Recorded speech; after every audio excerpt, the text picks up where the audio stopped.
It's the final percent. The final percent. Yeah.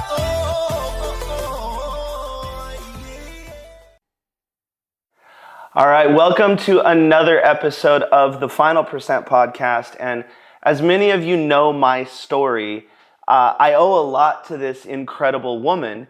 And I figured what better person to kick off March with in Women's History Month than someone who has absolutely changed my life. So Sharon, thank you so much for hanging out with me today. I am always delighted to be with you, Greg. Oh, that's so great. Well, so I actually preemptively asked a couple of my team members and my clients, I said, hey, if you were hanging out with Sharon, what would you want to know? What are some of the questions if you got some moments with her? Because as I realized, if they get an opportunity to get those questions answered, the chances are there's probably a lot of those people who are having the same questions. And so one of the ones is you are obviously extraordinarily passionate about financial literacy.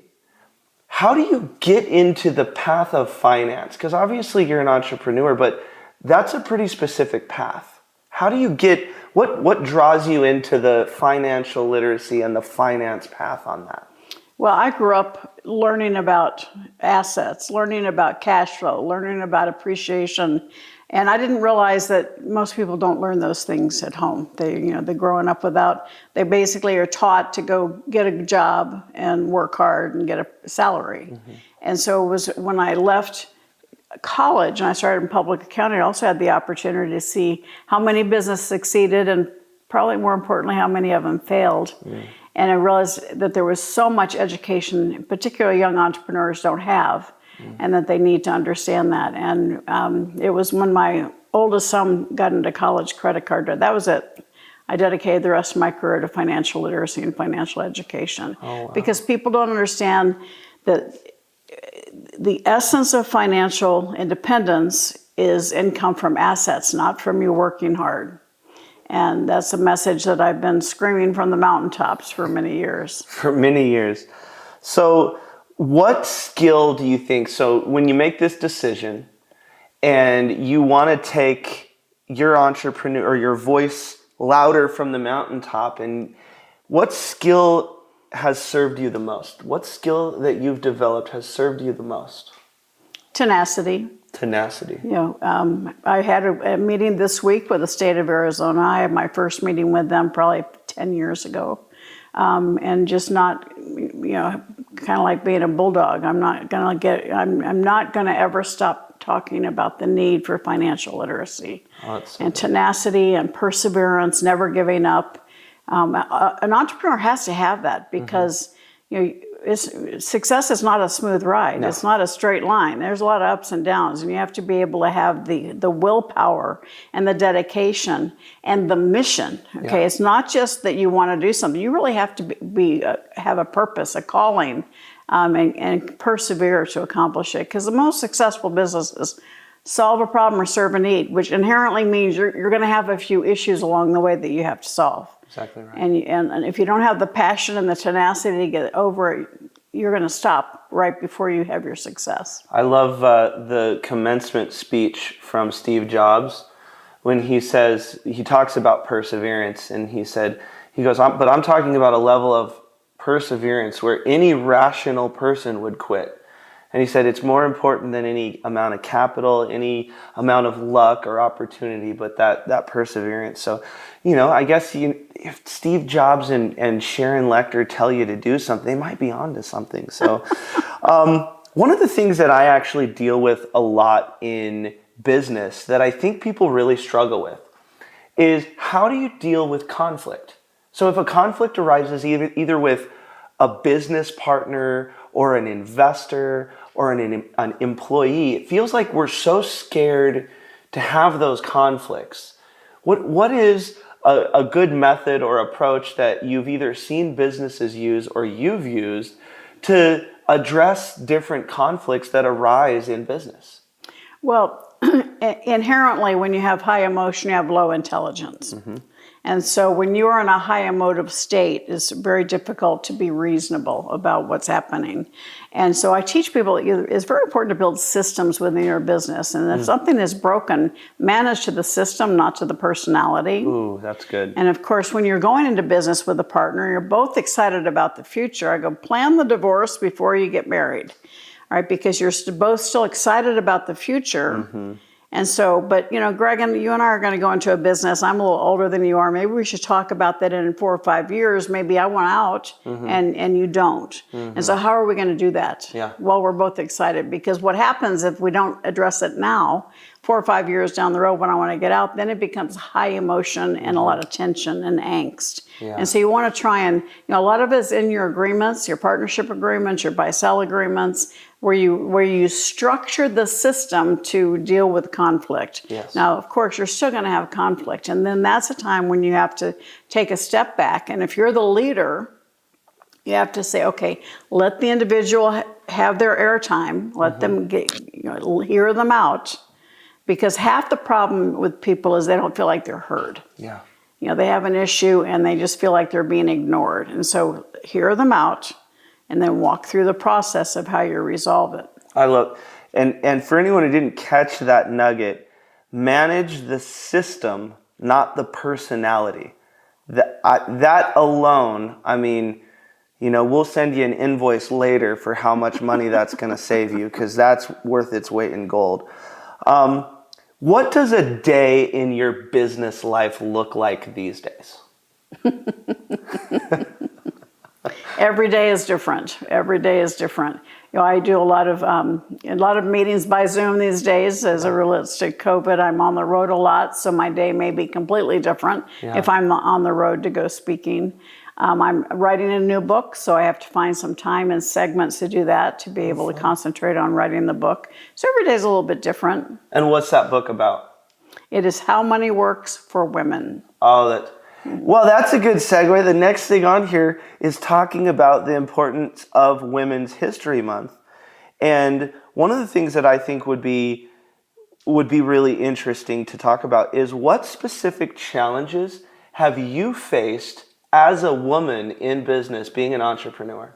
What are some of the ones that you've had tenacity, and it sounds like it served you pretty well having tenacity to get through some of those challenges? Well, I was pretty much the only woman in my accounting classes. And then when I started my career, I was one of the very first women hired in public accounting. So there was no glass ceiling. It was, if I wanted to succeed, I had to work harder than the guys that were hired with me. I had to prove myself. And I accepted that challenge. And one of the things that I really frustrates me now today is so many women complaining and criticizing the men that have been in their way. Because if you understand the law of attraction, when you complain and criticize, and what you attract? Negativity. Yeah. And so I really want to change the dialogue, particularly in this month when we focus on women in history, and not complain and criticize. Let's celebrate the progress women have made. Is there still more progress to be made? Of course there is. Yes. But let's celebrate the progress we've made, and let's celebrate the men that have helped us along the way. Yeah. Because the greatest success is when men and women are both at the table. You get the best of both worlds. Absolutely. So one of the things that I would like to segue into, that I think I want to challenge anyone listening to this podcast. Take this time, if you listen to Audible podcast, whatever it is, I would really invite you guys to listen to a very specific book that I think changed my life. I know changed my life, which is Outwitting the Devil. Sharon had a thing or 8 to do with that. And then also 3 Feet from Gold, which, talking about if it's best when men and women are at the table. And, Think and Grow Rich, the Outwitting the Devil. I mean, you wrote that with Napoleon Hill, and 3 Feet from Gold was with Greg Reed, right? And so I think that that's a good illustration of, the power of both perspectives. And so I challenge everyone to go read both of those books. You also have a new book that I think is fantastic, which is Exit Rich. And this is not just when you're getting ready to get rid of your book or getting rid of your business. You really, before you get into building the business, these are principles on the mortar in which you're going to build your business so that you can actually sell the thing. So I challenge you guys to go through those because they'll change the game. And then here's the big one. My wife read a book called Think and Grow Rich for Women. And I've read a ton of books. I hadn't read that book. And then she challenged me to read. She said, Greg, I think you should read this book. I said, do you, this is for women, just to be very clear. And she's like, no, I think this is really going to give you some incredible insight and some incredible perspective on what's possible when inevitably men and women are at the same table in business. And I challenge you, if you are a woman diving down Women's History Month, read that book. But actually, even more so, if you are a man listening to this podcast right now, I really challenge you to read that so that you can have a fresh perspective of business and the people that you get to work with, not have to work with. Because trust me, it is a get to work with my wife. And if she's not working with me, my business is way worse. So her challenging me to do that, she's also the one who introduced me to Brene Brown, Carol Dweck on mindset, which a lot of people have heard me talk about on my podcast a lot. It's another book that has absolutely changed my life. One of the things that I love asking, the people who are kind of on my Mount Rushmore or the Hall of Fame of my entrepreneurial people I get to hang out with is, what are your thoughts on the future of entrepreneurship and its role in society? Because with AI and everything happening, it's fundamentally changing. And I would just love to hear your thoughts on where you think this whole thing called entrepreneurship is going. Well, certainly when COVID started, there are more entrepreneurs every year than ever before. Huge increase in entrepreneurship. The issue is, are you an entrepreneur building a job or a business? And so that's the bigger issue. There's a lot of people that are solopreneurs that are not going to succeed because they're going to get tired. They're building their own job, and they have no relief from that. And so take the time to build a business by solving a problem, serving a need, and it's only going to continue growing because fewer and fewer safe, secure jobs continue. Large companies continue to find ways to, motorize their company and use AI. Get rid of the human component. So a lot of people that had secure jobs are no longer going to have that. So they need to find their niche, establish their expertise and authority, and then establish the systems around it so they can truly build a business, not a job. That's powerful. So one of the things, talking with entrepreneurs and going to these seminars and watching kind of what are people speaking on, what are people teaching on, and I've kind of distilled it down to, you've got people talking about capital, location, marketing, employees, or technology. Those are kind of the 5 things I watch people. Oh, you've got to move into this space. You've got to do this, or you've got to do that. Marketing, employees. I was just wondering, if people are going to really educate themselves, where should they focus right now? Is it, the marketing component, location, capital, employees, or technology? Where would you give the advice of a young entrepreneur to really spend a lot of time educating themselves? Well, the area you didn't mention is the legal structure, and that's where you need to start. You need to build the foundation so that what you build is sound and can be scalable.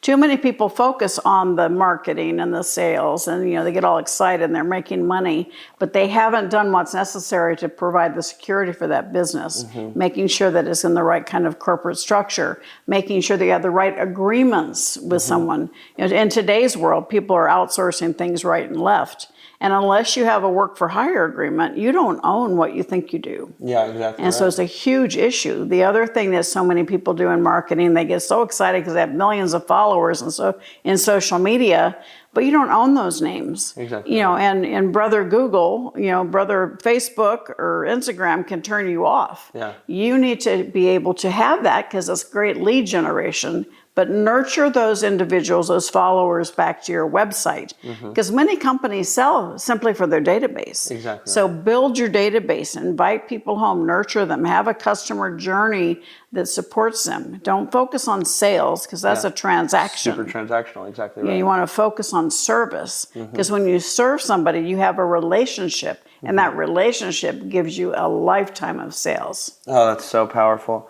So now, when we were at dinner the other night, you were telling me you have an event coming up tailored towards women. Tell us a little bit about that. What's going on there? Well, this is Women's History Month, so I'm doing the first International Women's Summit with Real Success, which is one of the largest virtual summits companies in the world. Wow. And it's March 24th through the 26th. Okay. I have close to 30 incredible women speakers that are going to be there over those 3 days. And I'm hosting the event with Forbes Riley. And it's completely free.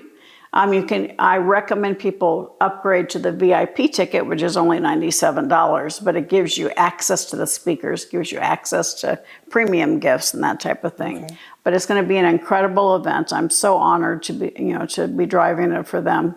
And we're expecting thousands of women. It's going to be fun. We're going to have prizes. We're going to have a happy hour, but we're also going to have incredible women sharing their stories and providing that confidence. So many women have this, I'm not good enough, I'm imposter syndrome. And we're going to get rid of that. We're going to blast it right out and have people stand in their own power. That's so great. And then you have a few other things that are geared to helping women equip themselves as entrepreneurs. Where else can some people really dive in with who you are and what's going on so that they can find you as a resource? Well, you mentioned Think and Grow Rich for Women, the book that I wrote.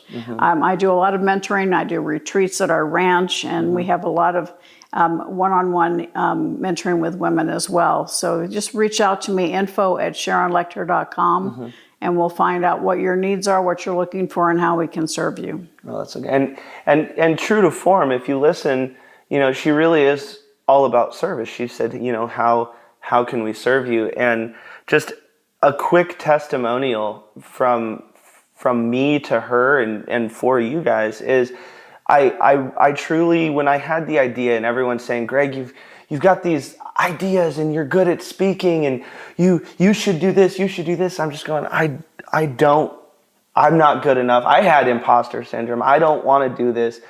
And, our mutual friend, Coach Bert, invited me to help him out on a tour, and I got to meet you.